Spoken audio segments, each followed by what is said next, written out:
Il y a quelques années, j'étais épuisée, piégée dans une vie qui ne me ressemblait pas, toujours en train de courir après le temps, le succès, les expériences, les projets, l'argent, jusqu'au jour où j'ai tout envoyé valser. La maison, le confort, les habitudes, la famille, tout. Aujourd'hui, je vous raconte comment j'ai quitté cette vie d'avant, cette roue de hamster pour vivre plus simplement, plus librement et comment le slow living est devenu une évidence pour moi. Et toi, tu te demandes peut-être comment sortir de la fatigue d'un quotidien trop chargé, comment retrouver ton souffle et ta liberté. Alors bienvenue dans cette partie 1, à la rencontre de l'art de ralentir. Je suis Laetitia, thérapeute et facilitatrice d'espaces de libération, de transformation et d'expansion. Ici, je partage des réflexions sur le corps, l'énergie, les émotions, la liberté d'être soi. Ce sont des pensées, des traversées et des expériences vécues. Chaque épisode est une invitation à renouer avec des parts de soi, à élever sa conscience, à se libérer, se révéler et rayonner. Et si ce que je partage te touche, t'aide ou te parle, tu peux soutenir le podcast en lui laissant 5 étoiles, un commentaire ou en le faisant connaître autour de toi. Merci pour ton soutien précieux. Et maintenant, place à l'épisode.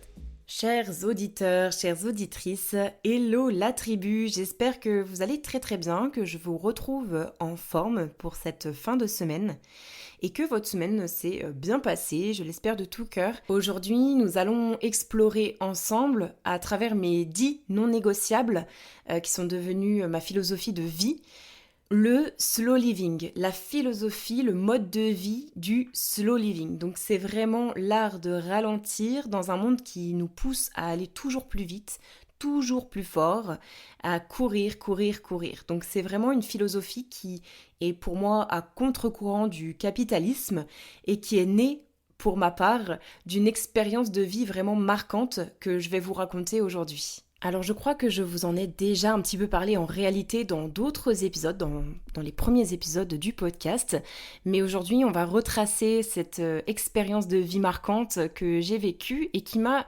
ouverte au slow living. Au départ, je ne savais pas du tout ce que c'était d'ailleurs, je ne connaissais même pas le nom, je ne savais pas que ça avait un terme, mais ça m'a poussée à tendre vers ce fameux slow living. Et c'est seulement après que j'ai vu cette philosophie de vie, ce mode de vie, que ça avait un nom, etc.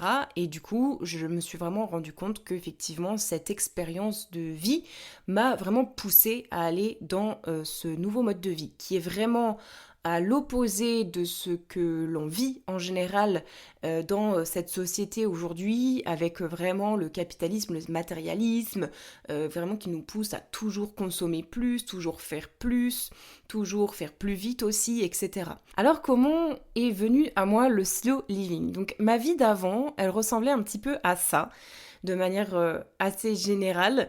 Je vivais, pour moi, je le vois comme ça, dans une roue d'hamster. J'étais dans cette roue de hamster, et en fait je courais, toujours plus vite, toujours plus, et je courais après tout. Je courais après le temps, je courais après ma liberté beaucoup, je courais après mon bonheur, je courais après des expériences. J'avais envie de faire toujours plus, comme si ça allait venir combler un vide, comme si ça allait me faire rendre plus heureuse, et vraiment j'avais cette sensation de roue infernale en fait, que je n'arrivais plus à arrêter, et plus je faisais, plus je devais faire en plus. Donc c'était assez stressant, ça a commencé à me mettre beaucoup d'anxiété, et j'ai vraiment après grandi dans mes débuts de vie d'adulte avec un mal-être grandissant. J'étais dans l'incapacité à vivre pleinement l'instant présent.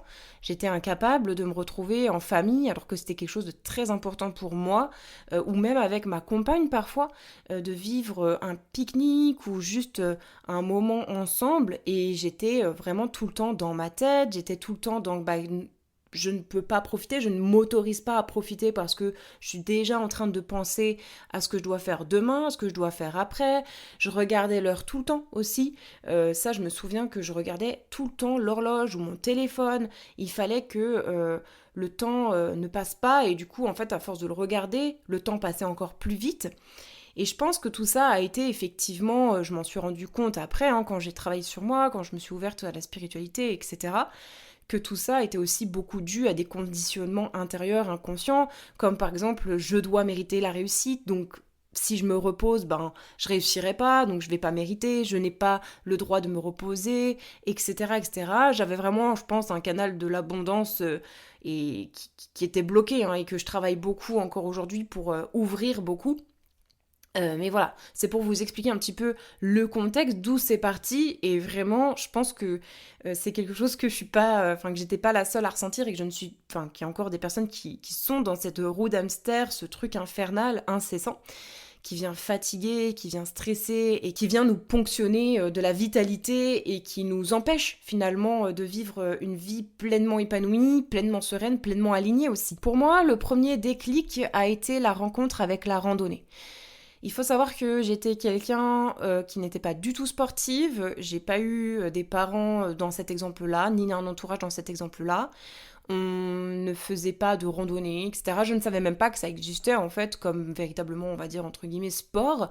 Donc j'ai découvert la randonnée à travers en fait mes élèves de pole dance à l'époque qui, elles, le pratiquaient et m'en parlaient, elles me parlaient des montagnes et tout. Puis moi je me suis rendu compte que je connaissais même pas le nom des montagnes qui m'entouraient, je connaissais pas et en fait je me dis putain en fait ça craint, ça t'entoure et tu sais même pas ça quoi.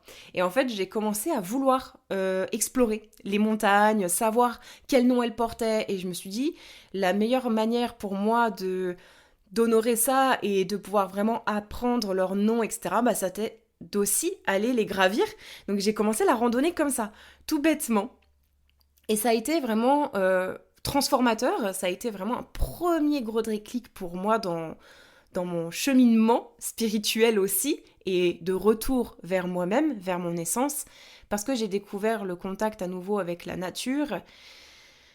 J'ai commencé ensuite à vraiment me sentir bien dans cet environnement qui finalement me faisait m'échapper de mon quotidien. Au départ, c'était vraiment ça, c'était pour moi une manière d'échapper au quotidien. Je me sentais beaucoup mieux dans la nature que dans ma vie de tous les jours. Du coup, j'avais envie d'y être tout le temps. Et j'ai commencé du coup à avoir envie de faire du bivouac et des treks. Donc c'est né ça d'une manière en fait que j'avais envie de performer un peu, j'avais envie de pousser mes limites, j'avais envie de me découvrir et du coup j'avais envie de vraiment faire voilà des nuits en nature et puis après même des treks et d'être en full autonomie.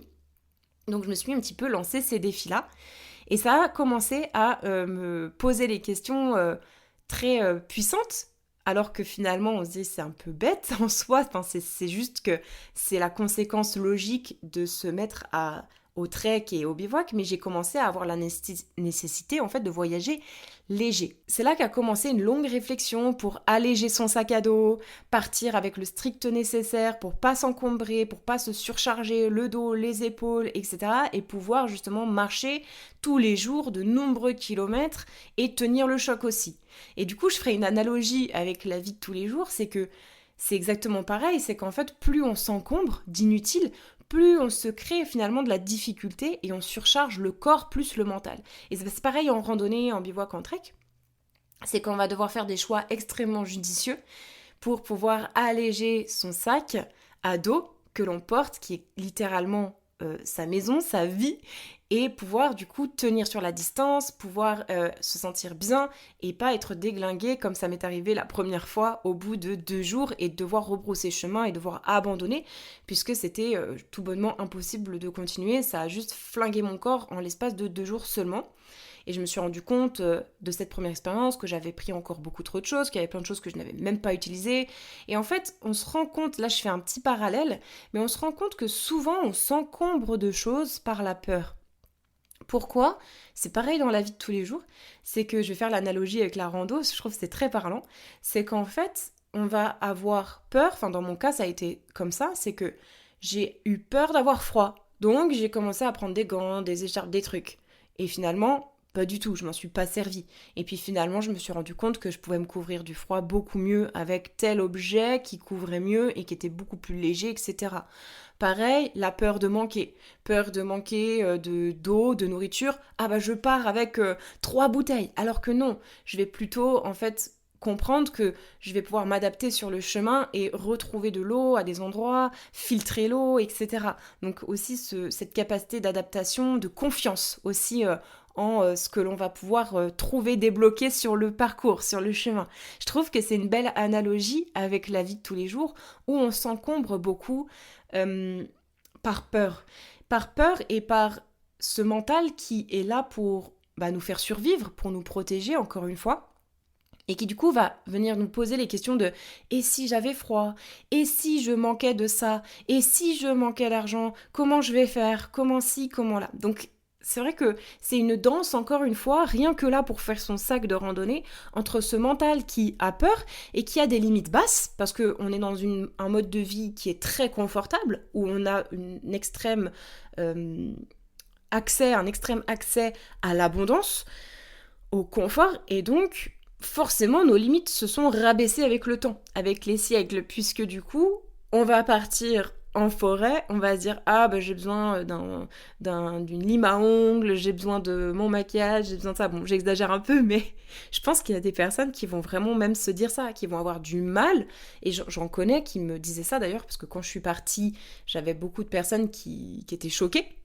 alors pour moi c'était là, bah non, enfin il y a plein de gens qui font ça, enfin il y a rien de ouf, tu vois. Et ben non, les gens étaient extrêmement choqués. Certains disaient même je n'arriverai jamais à faire ça, j'aurais trop peur de me retrouver seule, d'avoir des ennuis, j'aurais trop peur, je pourrais pas me séparer de mon confort, je pourrais pas me séparer de ma salle de bain, je pourrais pas me séparer de ça, etc. Et ça a commencé, moi, grande exploratrice que je suis, ou masochiste, voyez-le comme vous voulez, j'ai commencé à me dire waouh, en fait, si les gens ont peur de ça, ça veut dire qu'il faut encore plus que j'y aille. Ça veut dire que c'est là-dedans que je vais me libérer et que je vais trouver des pépites pour me libérer et devenir encore plus forte, de devenir encore plus libre. Et du coup, c'est comme ça qu'est née vraiment cette passion et même cette obsession pour le bivouac, le trek, etc. Et ça m'a énormément appris. Ça a été vraiment le premier déclic. Alors ensuite, le deuxième grand virage, le grand déclic qui est arrivé suite à ça, c'est que forcément, quand j'ai commencé à dépasser mes limites, que j'ai vu qu'en fait, bah ouais, ok, c'est ok, tu vois, ça passe, j'ai voulu aller encore plus loin parce que j'aime trop explorer beaucoup les choses quand même dans leur extrême, en tout cas, sans me mettre en danger ou quoi que ce soit, mais j'aime bien aller vraiment à contre-courant à fond pour voir jusqu'où l'enseignement peut aller. Et c'est là que j'ai commencé à avoir des rêves qui ont commencé à émerger dans ma tête, des envies. Et j'ai commencé à rêver d'une simplicité, d'un mode de vie simpliste, extrême à fond. J'ai commencé à rêver de yourtes en forêt, de vraiment vivre de manière minimaliste, de vraiment tourner le dos à fond à cette société et dans laquelle je me sentais mal. Et puis en plus, alors il faut le dire, c'est que là, mon état d'esprit quand même à ce moment-là a été quand même assez extrême dans le sens où vraiment j'ai commencé à me dire ça c'est le mal, c'est plus possible, il faut sortir de ça. Donc je suis pas rentrée dans quelque chose non plus de ultra sain. Avec le recul, je trouve que c'est pas forcément la réponse parce qu'on s'enferme dans quelque chose d'extrême, mais souvent j'ai remarqué que c'est aussi comme ça qu'on chemine et puis qu'on apprend sur nous, qu'on apprend ensuite à revenir peut-être dans quelque chose d'un peu plus équilibré. C'est en tout cas comme ça que j'explore. Et du coup, là, je vais vous faire part vraiment de ce rêve que j'ai fait devenir réalité. Puisque du coup, quelques temps après, j'ai décidé d'acheter un van, sachant qu'on était dans cette période Enfin, c'était juste avant le Covid que j'ai commencé à penser à ça. Finalement, il y a eu, après, derrière le Covid et tout, pandémie mondiale, confinement, machin, je me suis dit, bah, c'est l'opportunité parfaite en fait. Pour moi, c'était comme si la vie me disait bah, vas-y, en fait là c'est le moment. Donc on a tout quitté avec ma compagne. Ma compagne n'était pas très très chaude. J'avoue que je lui ai mis un petit peu, comment on dit, je l'ai un petit peu mis devant le fait accompli et bon, elle a quand même décidé et choisi de me suivre et je la remercie. C'est une grande preuve aussi de confiance et d'amour malgré sa grande peur de tout ça parce que bah voilà, c'était pas du tout son envie et son idée de base. Et du coup, on a tout vendu, tout donné, tout jeté, même la maison que l'on venait d'acquérir. On a tout quitté. Famille, objets, maison. On n'avait plus rien. Et on est parti vivre en van comme ça pendant 1 an et demi. Et là, ça a été, je pense, vraiment le début de ma découverte spirituelle. Ça a été beaucoup plus un voyage intérieur qu'un voyage extérieur avec une découverte, même si à la base c'était un peu pour ça et tout.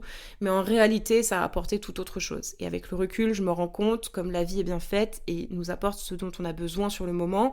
Parce que tu crois faire les choses comme ça par hasard, ou tu crois les faire pour une raison, puis en fait la vie t'enseigne que c'était pour toute autre chose. Mais bref, ne nous égarons pas, n'est-ce pas ? Ma vie en van, ça a été vraiment une révélation, pour vivre plus libre, plus léger, de vivre avec peu, et aussi cette connexion profonde à la nature, un éloignement du bruit extérieur. Donc ça a commencé à nous, avec ma compagne aussi, mine de rien, à nous reconnecter à nous-mêmes profondément, d'être dans ce silence, d'être loin de tout, d'être un peu, entre guillemets, asocial, d'être en autarcie, d'être marginal un petit peu, voilà. On a été un petit peu en marginalité et en fait ça nous a poussé dans notre profond intérieur aussi. Bien sûr, après ça, on est revenu dans un mode de vie plus classique, mais quand on est revenu avec une totale nouvelle vision des choses, de comment on voulait vivre, et en fait ça a profondément changé notre manière de vivre. On a repris uniquement à partir de l'essentiel. On a compris nos besoins fondamentaux, on a fait des choix d'objets selon des critères simples, et on fait encore ces choix chaque jour, à chaque fois. Est-ce que c'est utile ? Est-ce que ça répond à un ou plusieurs besoins, si possible plusieurs besoins, pour avoir du 2 voire 3 en 1 avec un seul et même objet, dans l'état d'esprit de faire vraiment minimaliste, que ça peut procurer aussi du plaisir, pourquoi pas, de la durabilité, de la qualité. L'objectif, c'est de trouver du coup l'objet, l'organisation, parce que c'est pas que les objets, c'est la même exigence appliquée aux relations, aux pensées, à l'organisation, tout en fait.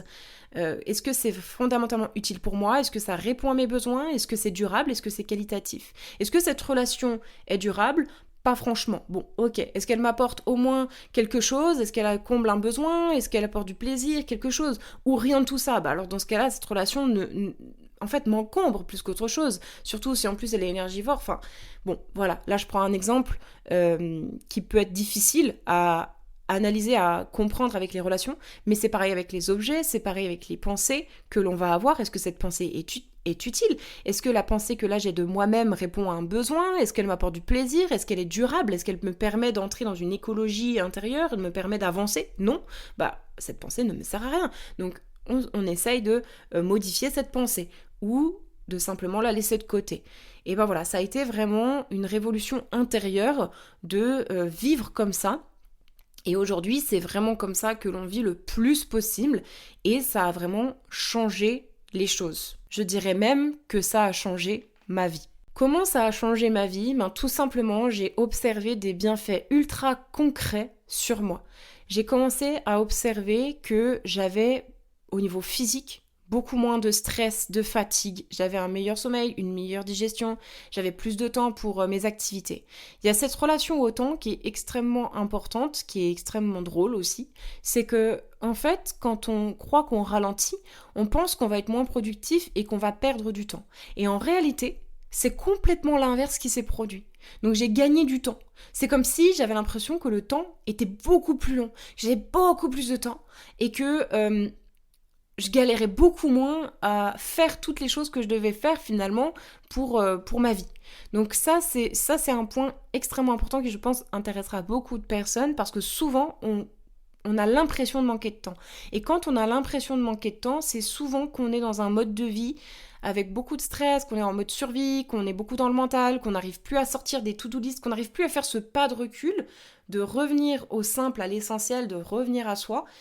Et du coup de revenir dans cet espace-temps qui est plus distendu. Ça rejoint aussi les ondes cérébrales parce que quand on vit plus dans une philosophie de slow living et qu'on ralentit, on revient davantage avec notre cerveau aussi dans des ondes plus basses. Donc ça distord le temps, ça donne une impression de recul et de vraiment genre ah mais en fait c'est bon, ça va rentrer, ça va rentrer largement, j'ai encore même du temps pour moi mais c'est merveilleux.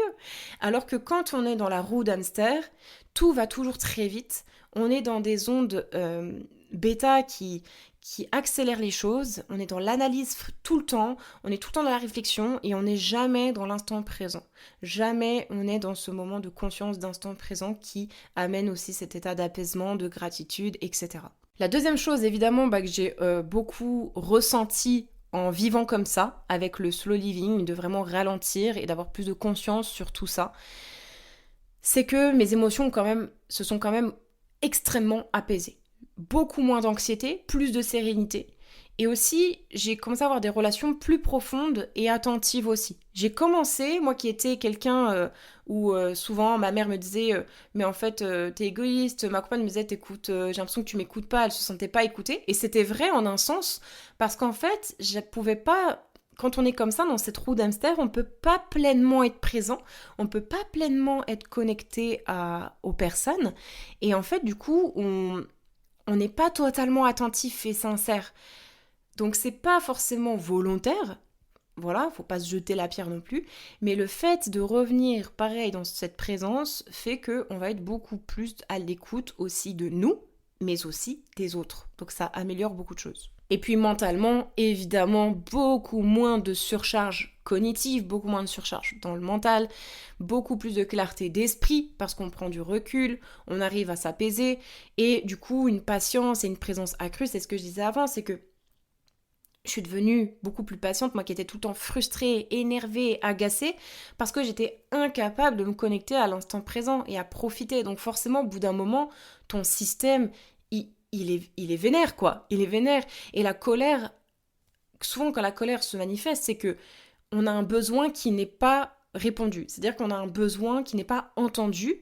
Et cette colère vient pour dire « Hé, coucou, j'aimerais bien que tu m'entendes pour que tu respectes ça, que tu respectes cette limite ou que tu respectes ce besoin dont j'ai besoin. » Et moi, clairement, mon besoin, c'était « J'ai besoin de lâcher, j'ai besoin de me connecter à cet instant. » Surtout moi qui suis quelqu'un d'extrêmement dans la joie, la spontanéité, j'aime tellement la sincérité, j'aime tellement le moment présent, c'est comme ça que je vis les meilleurs moments. Et pour autant, j'ai un mental très présent qui peut très vite m'empêcher de vivre ça. Donc c'est une dualité très forte chez moi, je pense que je suis pas la seule à vivre ça, et qui fait que je dois tout le temps vraiment être en conscience de moi-même en fait. Parce que sinon, je perds la connexion avec l'instant présent, je perds la connexion avec mon intuition, je perds tout ça et je me retrouve très vite projetée dans le mental, etc. Mais je pense qu'encore une fois, je suis vraiment pas la seule. Je pense que ça parlera à beaucoup de personnes qui m'écoutent, n'est-ce pas? Et puis la dernière chose que j'ai ressentie, ça c'est plus d'un point de vue spirituel, intérieur, c'est que j'ai commencé à me sentir dans la gratitude, l'émerveillement. Mais quel bonheur. Jamais j'étais dans la gratitude avant. Jamais. J'avais l'impression que je manquais tout le temps de tout. Je me victimisais. J'avais l'impression que la vie était contre moi parfois. Parfois, j'étais... Ça faisait franchement ingrat, quoi. Ça faisait franchement ingrat, en fait. Parce que ma vie, finalement, me donnait déjà beaucoup. Mais moi, j'étais incapable de le voir. Parce que quand on est dans ce rythme effréné, on est incapable de voir ce que la vie nous donne, comme dans l'instant présent. Instant présent, ça veut dire quoi? Instant présent. Présent, c'est cadeau. Un présent, c'est un cadeau. Et l'instant présent, c'est un cadeau de l'instant. Et si on n'arrive pas à être connecté à ça, on ne peut pas être dans la gratitude. On ne peut pas le ressentir, en fait. On ne peut pas voir ce que c'est en train de nous apporter. Donc c'est toujours de ramener, encore une fois, cette attention, cette intention dans l'instant présent, dans cette pleine conscience.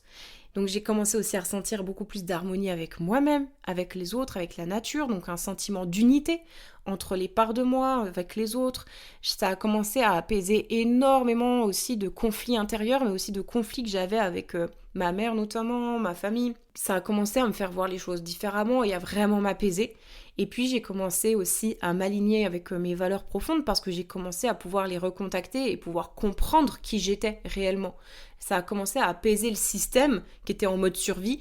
Et une fois qu'on apaise ce système qui est en mode survie, on retrouve un système beaucoup plus prêt, un corps prêt pour aller chercher des choses plus profondes, aller dans une spiritualité plus profonde.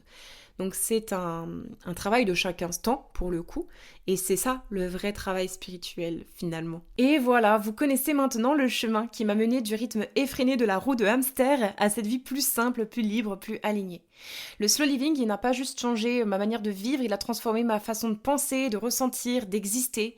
Et comme cet épisode était déjà bien fourni, j'ai décidé de réserver la suite pour un second épisode la semaine prochaine. Donc si aujourd'hui tu te demandes par où je commence, commence, quels sont les principes concrets à mettre en place pour ralentir et retrouver de la sérénité.